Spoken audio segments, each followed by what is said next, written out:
আসসালামু আলাইকুম সবাইকে, কেমন আছেন? আশা করি সকলেই ভালো আছেন।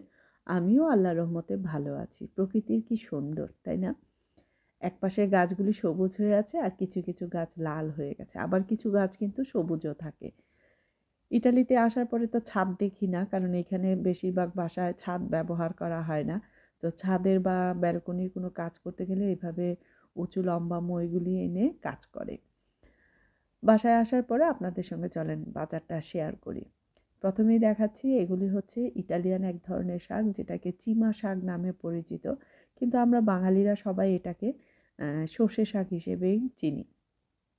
শীতের সময়ই পাওয়া যায়, এই সিজনটাতেই পাওয়া যায় এবং খেতেও ভালোই লাগে, খারাপ লাগে না। আসলে সর্ষে, বিশেষ করে ওই যে ফুলগুলি যে দেখছেন, এই ফুলগুলি তো আর কিছুদিন পর একদম হলুদ রঙের ফোঁটা ফোঁটা, বা ঘরে একদিন রেখে দিলে একদম ফুলগুলি ফুটে যায়। এইখানে এই যে আমার এটা দেখছেন না, একটা ফুল একটা দুটা মাত্র ফুটছে।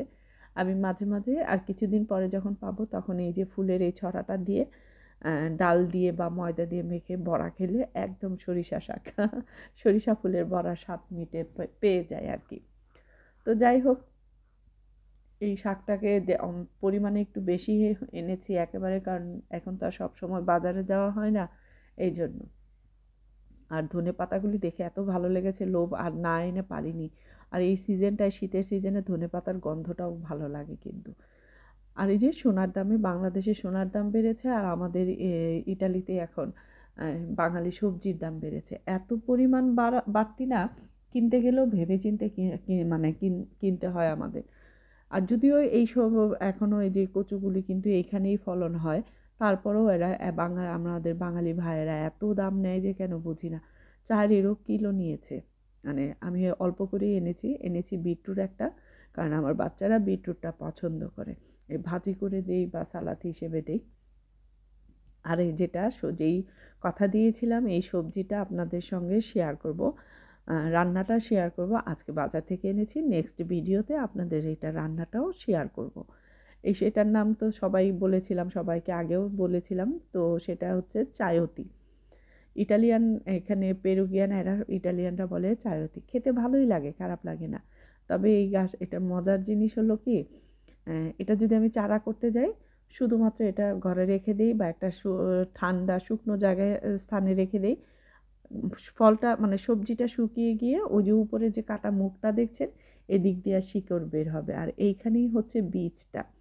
এটা নিয়ে সরাসরি মাটিতে লাগিয়ে দিলেই গাছটা হয়ে যায়। গাছগুলি হয় বাংলাদেশের অনেকটা ধুন্দল কিংবা ঝিঙা, এরকম লতানো গাছ। লাউ গাছের মতো এত ছোট হয় না, বেশ ভালো লতানো গাছ হয়।